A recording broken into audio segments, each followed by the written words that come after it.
Vamos con nuestro siguiente invitado. Para mí es un gusto recibir al actual ministro de Inclusión Económica y Social y ya oficialmente nuevo presidente, creo, el señor Esteban Bernal. Esteban, ¿cómo le va?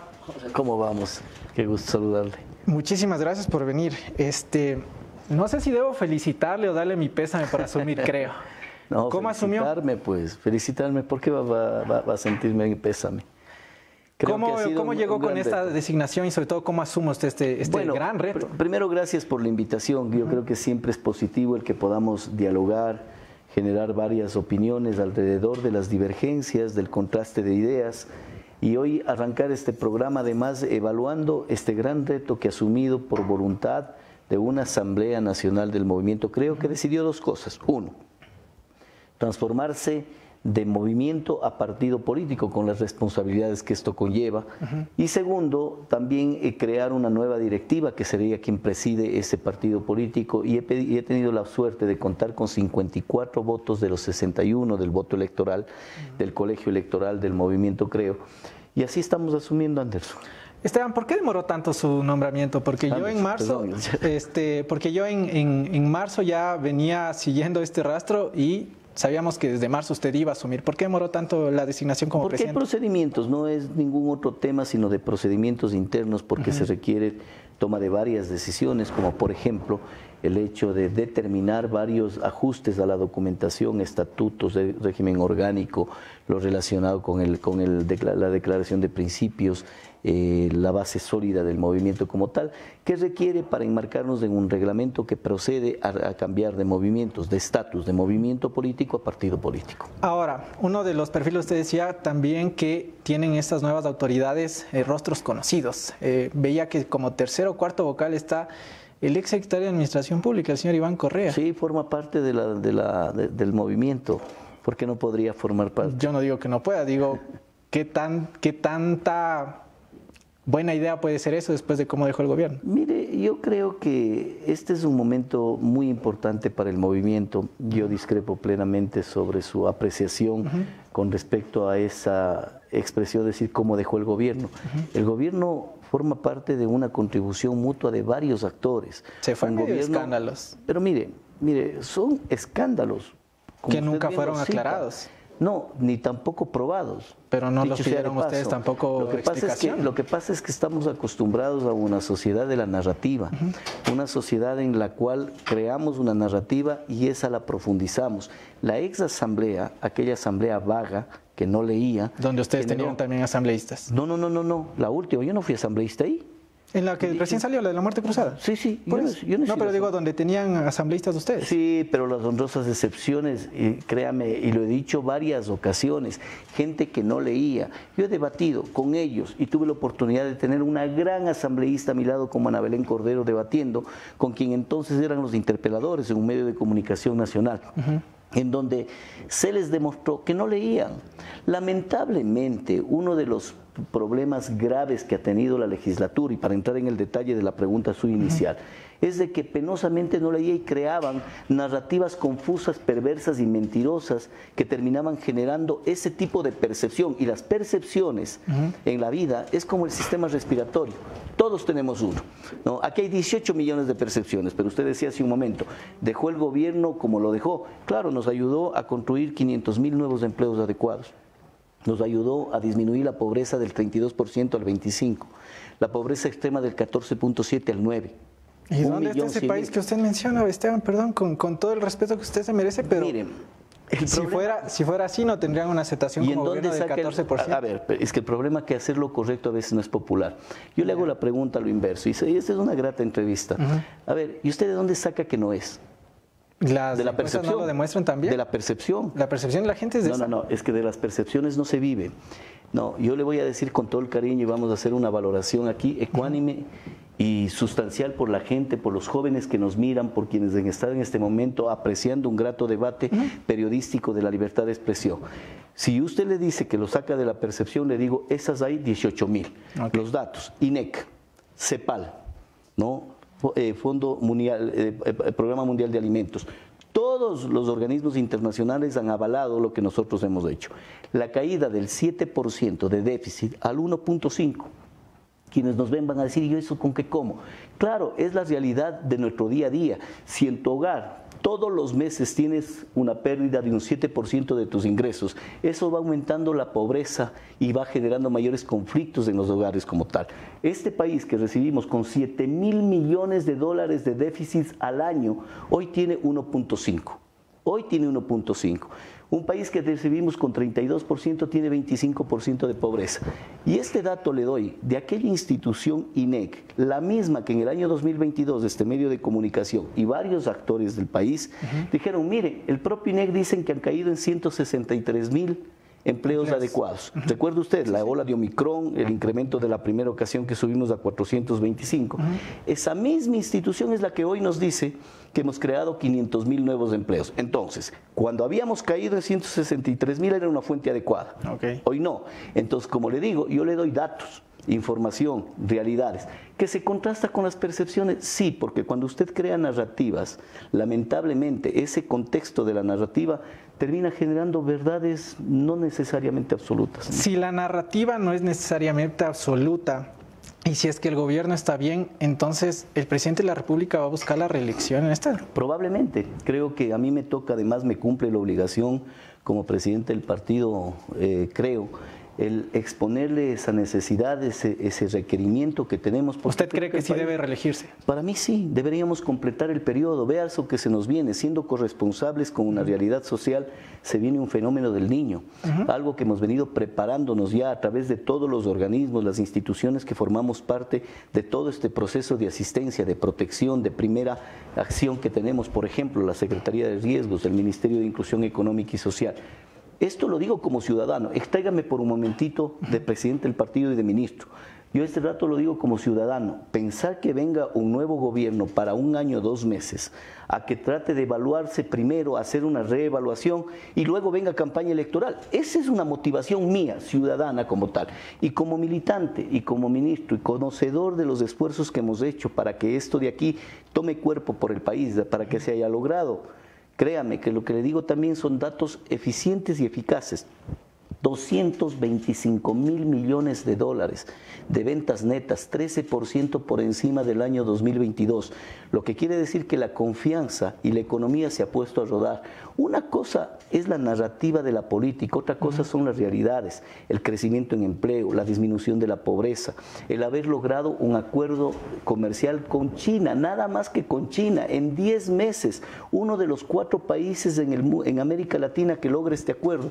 ¿Cuánto se va a desarrollar la economía y la microeconomía, la pitahaya, el brócoli?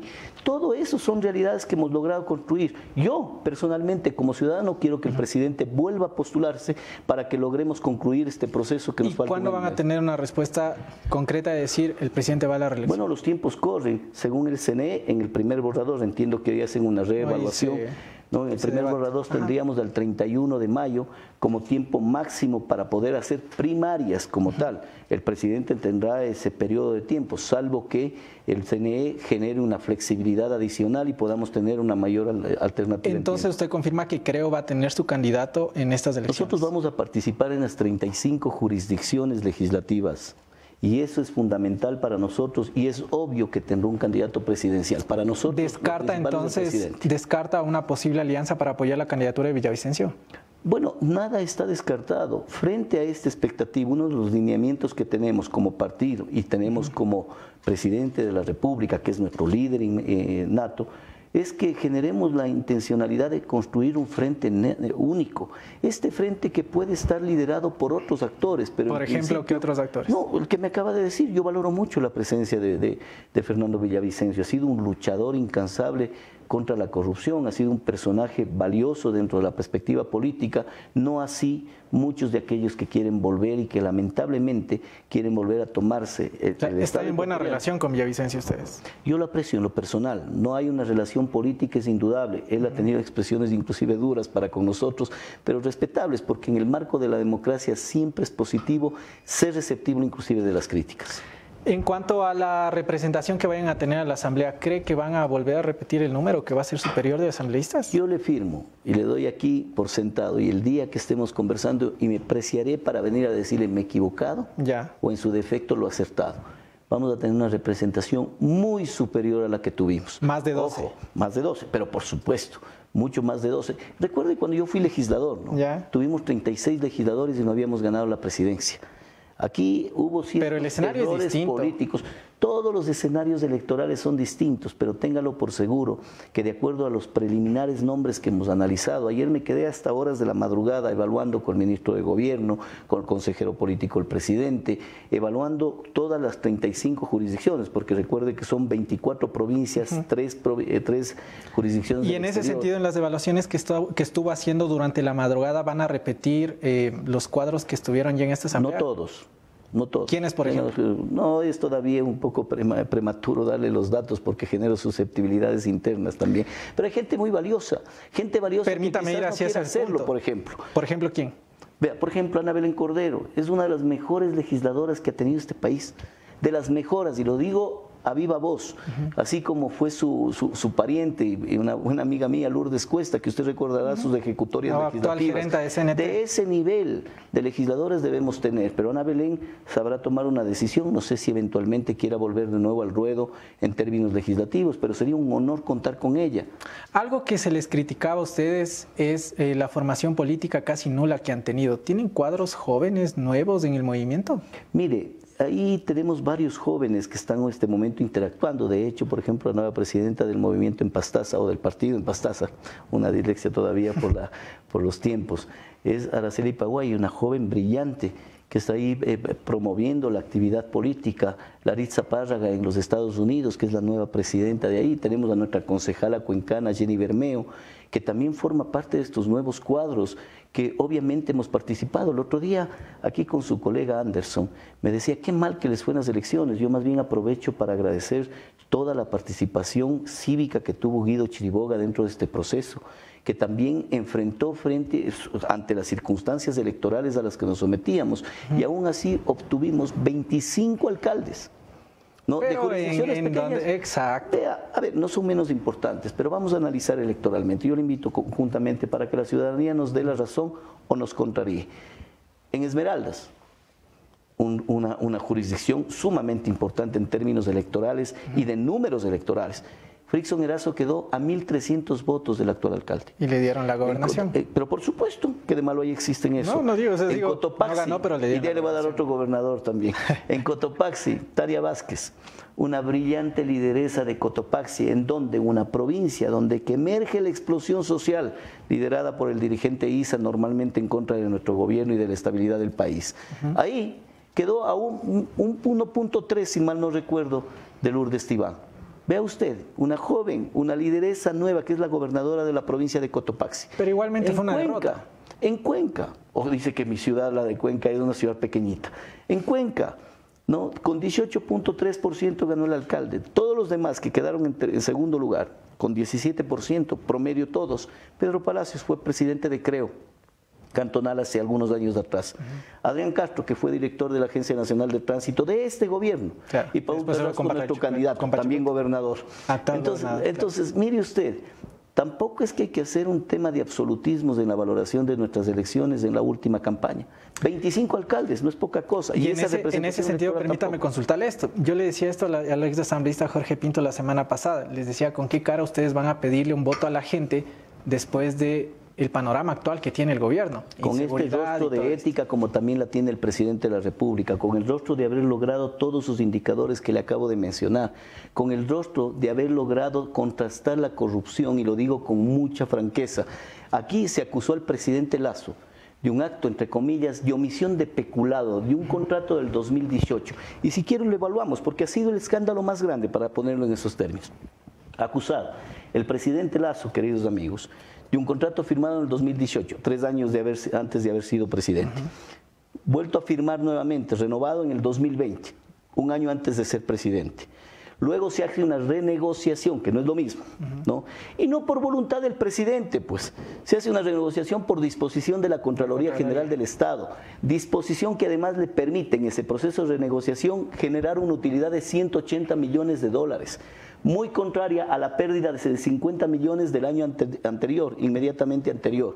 Y luego El presidente, con respecto a que conocía de los casos y no tomó en consideración, aquí no se ha puesto de por medio el documento aquel en el que el presidente pide a la Fiscalía que haga una valoración y una profunda investigación con respecto al transporte petrolero. ¿Y qué es lo que dijeron en la Asamblea Nacional? Ah, pero no dice Flopec. Si el único que transporta petróleo es Flopec en este país, pues. Imagínense usted. Claro, entonces, eso con el tema de los elementos que lo plantearon, que supuestamente forma parte de aquel problema que hemos tenido, ha sido verdad. ¿Y cómo le responden a la gente en temas de seguridad? Es 300% de aumento en extorsiones, aumentamos ya esta vez, Guayaquil es una de las 40 ciudades más peligrosas del mundo, se duplicó la tasa de asesinatos. Es complejo, sin duda que es complejo. Hemos asumido, no creo que es un tema estructural de 1 año y medio de gobierno, o de 2 años de gobierno, es un tema de muchos años. Y además de ello, ¿qué le hemos hecho? 13,000 nuevos policías, 3,000 millones de dólares sin chalecos, allá. Esteban. Vienen, oiga. Pero es que con esto de que vienen, va desde que llegaron al gobierno, dijeron, estamos por comprar los chalecos, estamos por esto, y hasta el sol de hoy. Estamos a semanas de que este proceso se haga la entrega. ¿A semanas cuándo? No, y además de ello, está de preguntarle al ministro del Interior, también al ministro de Defensa. Sin perjuicio de ello, 13,000 nuevos policías que forman parte de este proceso también de estructuración de la Policía Nacional. Mire, yo lo voy a decir con toda la franqueza. El presidente, uno de los mayores retos que ha tenido es reinstitucionalizar la Policía Nacional y las Fuerzas Armadas. Con todo lo que le estoy mencionando, que tomará su tiempo, sí, luego de haberles desmantelado, luego de tener helicópteros dañados por no proceder a su arreglo con 3, 4 millones de dólares que se requería para este proceso. Hoy tenemos ya mayor cobertura, haber captado y haber logrado una incautación de más de 400 toneladas, haber logrado éxitos como por ejemplo también en el ámbito social. Déjeme contarle varios. El presidente días pasados entregó 12 millones de dólares para proyectos tecnológicos con los jóvenes. Vamos a ir hacia eso. Quiero hablar con usted del trabajo que se ha realizado en su ministerio en la etapa final de la entrevista. Quiero cerrar con esto en el aspecto político. Cuadros de la democracia, de la extinta democracia popular van a estar creo, en este nuevo rumbo que toma, tipo Diego Ordóñez, van a estar en creo todo. Mire, yo le aseguro que una de las razones por las cuales tomamos las riendas del movimiento y del partido, creo, es para generar la participación colectiva de la sociedad sin miramientos de dónde vienen. Porque creo que eso es discriminatorio desde el punto de vista político, gente que nada puede haber hecho por el país o gente que ha hecho mucho por el país. Todos tienen que incorporarse. Pero es que no va a particularizar en la respuesta sobre una persona que le sirvió al país a través del gobierno nacional. Tomó la decisión el presidente de prescindir de él, pero no forma parte de la expectativa del movimiento del nuevo partido. Creo que hay están abiertos a todos. Abierto a la gente buena, a la gente ética.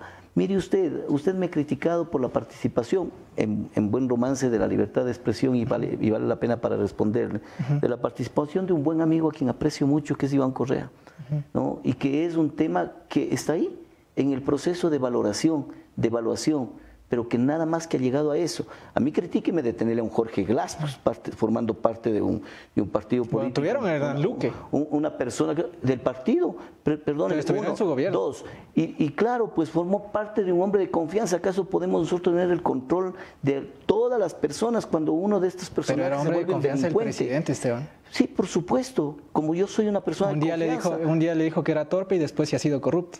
Vea, ese señor es uno de los personajes más nefastos, al igual que han sido la gran mayoría del correísmo en este país, pero tampoco podemos tener la suerte y el convencimiento que en un grupo de más de 200 funcionarios de alto nivel en el gobierno nacional no haya uno mal habido como este señor Luque, que está huido, y que ojalá Dios mediante todas las condiciones de justicia y de operatividad de la policía le tomen preso para que venga y responda a la justicia. Ojalá. El presidente dijo que le iba a traer del cogote. Bueno, estamos en eso, no ha sido tan fácil. Ha habido como traerle también a este señor de Bélgica que está ahí durante tantos años luego de haber tenido sentencia ejecutorial. Por eso le digo, critíqueme de tener en el movimiento a un Jorge Glass o alguno de los exministros huidos fuera del país y que están con imputaciones penales del correísmo, o varios de los asambleístas estuvieron involucrados en el de ustedes, por ejemplo, las personas que estaban en la Secretaría de la Presidencia y que después huyeron, el señor Marcos Miranda, y que venían de... ¿Está huido Marcos Miranda? No, digo que estuvieron involucrados en los procesos. No están involucrados, sino simplemente valorados, investigados. Allanaron por primera vez en la Secretaría de Justicia. A mí hábleme de gente que esté sentenciada como las que le acabo de mencionar. Usted no puede imputar delitos cuando tenemos el derecho a la inocencia absoluta. Digo que estuvo involucrado en esta investigación. Sí, en investigaciones, pero por supuesto, pero eso no les quita derechos ciudadanos como para formar parte de este proceso. Vamos cerrando con esto. En la mañana, el ministro de Gobierno, Henry Cucalón, decía que mañana en el discurso, en el informe a la Nación, el presidente va a anunciar cambios en el gobierno. ¿Va a seguir usted al frente del Ministerio de Inclusión? Eso depende del presidente de la República. ¿Y qué cambios se podrían venir? Bueno, el presidente tiene todo el derecho de nombrar a sus ministros, ha realizado cambios a lo largo de todo su periodo, menos cambios de los que han realizado otros gobiernos en promedio. Algún momento hacíamos un análisis, no recuerdo exactamente la porcentualidad por mes, pero tiene todo el derecho. Y todos quienes hemos venido a formar parte de este proceso de servicio público venimos con la renuncia bajo el brazo. Porque yo estoy aquí para ser un soldado del presidente Lasso en donde crea pertinente que pueda servir. Me suena despedida lo suyo. Me suena despedida, así como asumí el partido, ya no voy a estar en el ministerio. No especule, no especule. Ya. ¿Y por qué sectores más o menos o en qué ministerios se darían estos cambios? No, eso no es un tema que lo puedo yo manejar. Si es que van a tomar una decisión, los sectores pueden ser cualquiera. Desde el ámbito social, pasando por lo económico, lo productivo, lo petrolero, lo de salud, de educación, en donde sea. El presidente tiene la potestad de reenrumbar su visión de gobierno para los meses que pueden estar dentro del proceso o para el año, los 2 años que aún quedan para este gobierno, si es que el presidente Lasso asume la candidatura a la presidencia. En la recta final de la entrevista, y agradeciéndole por su tiempo, ministro, esta vez quiero ya hablar sobre el ministerio tal cual. Nosotros aquí, y incluso he dicho, de los pocos ministerios que se salvan de la crítica, creo que ha sido incluso el de usted. ¿Cuál ha sido el recorrido de su ministerio en estos 2 años? Yo alguna vez en las primeras entrevistas que vino acá le critiqué y le cuestionaba el tema de los bonos que fue quitado a ciertas personas que decían, aún tenemos la necesidad de los bonos. ¿En qué estado está el Ministerio de Inclusión? Primero nosotros hemos creado cambios sustanciales, yo diría de 180 grados a varios de los servicios. Le va a tocar Por ejemplo, le va a tocar 2. Primero el de los bonos, generamos una actualización prudente, adecuada, necesaria, que inclusive me llevó a que la asamblea disuelta me intente poner por 2 ocasiones juicio político. Mario Ruiz estaba liderando, ¿no? Sí, avanzó notoriamente. Y era increíble no tener la capacidad de generar un entendimiento cuando lo que yo hacía iba a darse un caso igual de sui generis como en el caso del presidente Lasso. ¿No? Me iban a acusar por cumplir la ley. Porque usted tiene la obligación normativa, el problema es que aquí quieren hacer rajatabla de la normativa. Usted tiene 29.7%, en el puntaje del 1 al 100, en el cual las personas que están en condiciones de pobreza, vulnerabilidad, hacia abajo pueden recibir beneficios del Estado. El que tiene 29.8 es muy probable, estoy convencido que no deja de ser pobre, pero esa es la normativa que me rige. Y aquel que tiene 29.8 puede tener dificultades todavía económicas, pero la Contraloría General del Estado, no poca cosa, el órgano que nos regula, viene y me dice, señor ministro, tiene que excluir a este grupo de personas. ¿Qué tengo que hacer yo? ¿Incumplir? No, porque eso va a ser pago indebido. Hágales comprender, o hubiese intentado hacerles comprender, era imposible. Y más allá de los bonos, ¿qué otras acciones han tomado? Y ahí súmele algo que es importante. Nosotros tenemos una atención, y con esto me quedo como uno de los legados más grandes que estamos dejando dentro del gobierno, lo que se llama el abrazo nutricional. ¿De qué se 85,000 niños y niñas son atendidas en este país con centros de desarrollo infantil. Alimentación, desayuno, media mañana, almuerzo y media tarde. Cuando verificamos cómo está el comportamiento de estos, llegábamos a CDIs que tenemos aproximadamente 2.000 en el país. Entregamos casi 175 millones de dólares a los cooperantes por año y resulta que no atendían al número de niños para los cuales les pagaba el Estado.